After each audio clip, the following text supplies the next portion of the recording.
We're staying in the UK's weirdest hotels, like a church hidden in a forest, a Harry Potter hotel, and things that are totally unnecessary. Only a British person could come up with something as crazy and weird as this. But let's start with this cow hotel, just outside of Ed Sheeran's hometown. So there are 7 cows here, each have got their own name, and they each took 12 weeks to build.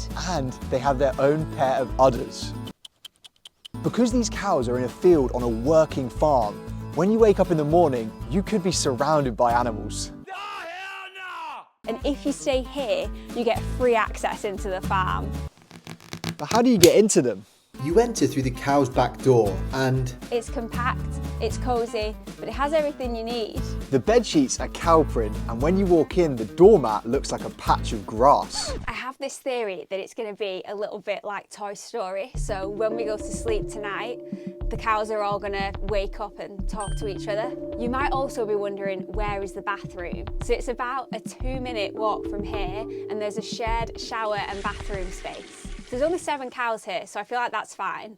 This place costs £120 a night, but it does sleep 4 people. These cows in Suffolk are bizarre, but it's just the beginning. This week we're visiting 5 different places. And as the week goes on, the hotels get weirder and weirder. It gets weirder than this. For each place we visit, we'll share the location, the price, and the weirdest part of every room. Like in this room, you get unlimited milk. And of course, we'll be giving each hotel a star rating out of 5. Staying inside a cow has been ticked off my bucket list, and I'm going to give this place a 4 out of 5. Now let's head to hotel number 2. For our next hotel, we're in York, the 3rd oldest city in the UK after Colchester and London. Tonight, we're staying in the Hocus Pocus Tiny Hotel. Not only does this place look haunted, but it's actually owned by a real witch. It's completely themed around magic and wizards and witches. And there was even a BBC article which showed that 100 witches gathered here last summer to celebrate the dark arts. This hotel is quite expensive, so I'm hoping it is going to live up to the price. There is no formal relationship between Harry Potter and this hotel, but this hotel is called the Hocus Pocus Hotel. Hocus Pocus, HP, Harry Potter. I am a little bit dubious about this one because it does say online that the hotel is haunted, and the room that we have booked is apparently haunted by a tiny ghost man. There's no official connection between Harry Potter and York, but when you're walking around the city, you can't help but feel like you are in a Harry Potter movie. I'm feeling quite nervous. I don't know why, but I'm also very excited.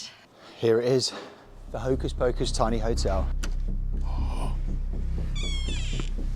Already this place feels a little creepy. Ashlyn was here. She enjoyed this stay, except for the ghost, who told me his name was Kerry, a baker of humans. If I wasn't on edge already, I am now. Should we have a look at the room? As we climbed the stairs to hotel number 2, it was pretty clear this place was unusual, but we were intrigued to see what we'd find in the room itself. Whoa, this is crazy. This is weird.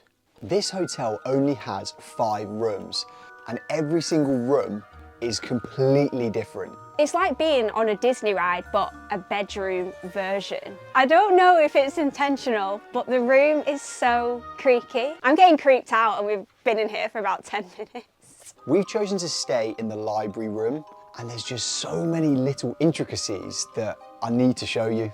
Flowers are dead. Above the bed, we've got every Charles Dickens book that he ever wrote. You've got these creepy looking mirrors on the ceiling. There are loads of old books in this room, and apparently, if you look through enough of them, there are secret messages hidden inside them. This room feels like I am Hermione, and I've just arrived at Hogwarts, and I am a witch, and I've never been in a hotel room quite like this before. This could be the guy that created this room, and whoever created this room has a weird and twisted mind. But it's about to get even more bizarre. Do you want to show them the weirdest part of this room? Let's do it. Okay, we're ready for the grand reveal. Oh, wow. I really do feel like Hermione now. Hermione never looked this good. Harry, the Dark Lord is coming! Quickly! Ryan might be laughing, but there are two outfits in this room. What? I want to look like Cedric Diggory. I look more like a suffragette. This room is an experience and the price does reflect that. For one night, this room costs £190, but it can sleep 4 people. But that is, of course, if you can get to sleep. Jade didn't seem to have any problem nodding off, but I wasn't quite as lucky. I could feel a weird presence in the room all night and found it hard to sleep. I suppose they did warn us about that on the listing. What was that? Do you know where we're going next? Where we're going next is even weirder than this one. Because of the attention to detail in the rooms and the great location, the Hocus Pocus Wizard Hotel gets a 4.5. But before we head to Hotel 3, let's explain why we're doing this. When you think about weird hotels, you think about far-flung places like Japan or Korea. Don't get me wrong, these places are strange, but being eccentric is what British people do best. So we're on a mission to find the most unique, weird and wonderful hotels right here in the UK. To prove that you can have a completely unique experience without setting foot on a plane. I think we found some. I think we found quite a lot. Welcome to our next weird hotel. Today we are in London and we are just 5 minutes away from Canary Wharf and we're only 20 minutes away from Big Ben. But this hotel doesn't look like it should be in London. This is a super yacht hotel in central London. It's 102 metres long, and to put that into perspective, this is only 20 metres shorter than David Beckham's new yacht. And it cost $67 million to build. CNN wrote that when this ship arrived, the authorities had to drop the water level by 5 metres just so it could fit under a bridge. But more on that later. Most people will never ever get to stay on a super yacht, so this is a budget-friendly alternative. All right, it's time to go and check out the super yacht. Are you excited? Whoa, whoa, mama. So, whoa, whoa. It is so slippy on this bridge. So this ship is connected to the land by these steel rods, which means that the ship doesn't move, which is good news. Because Ryan gets very seasick. We don't even talk about the night in Sardinia that we stayed on a boat. From leaving the tube to boarding the ship, the walk took about 4 minutes. Right, so you have to get this elevator up to reception to check in. With the prices of London hotels out of control, we were excited to see if this budget-friendly hotel was any good. Right now, it's giving cruise ship vibes. This is the moment of truth. It's time to go in the room.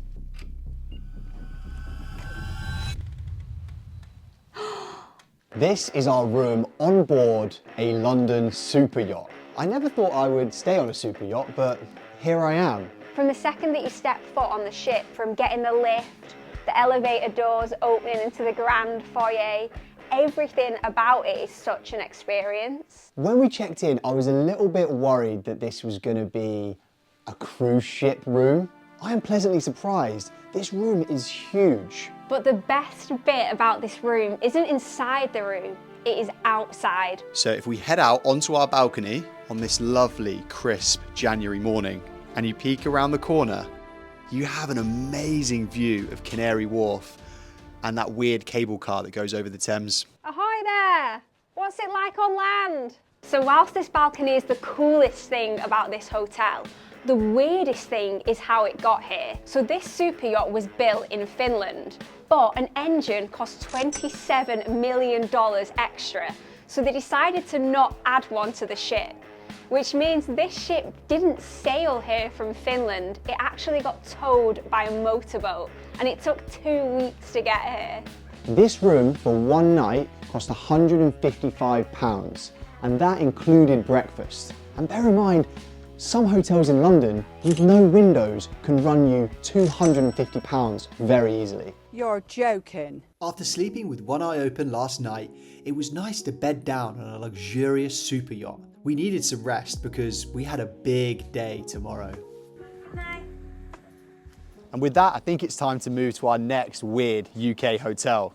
How are we going to top the super yacht? I have got something in mind. London's only super yacht was good value, but inside the ship just wasn't that weird, so it's getting a 3.5. And we realised we could use your help. We're visiting a handful of places, which is just scratching the surface. So if you know of any other weird hotels in the UK that we need to visit, comment below.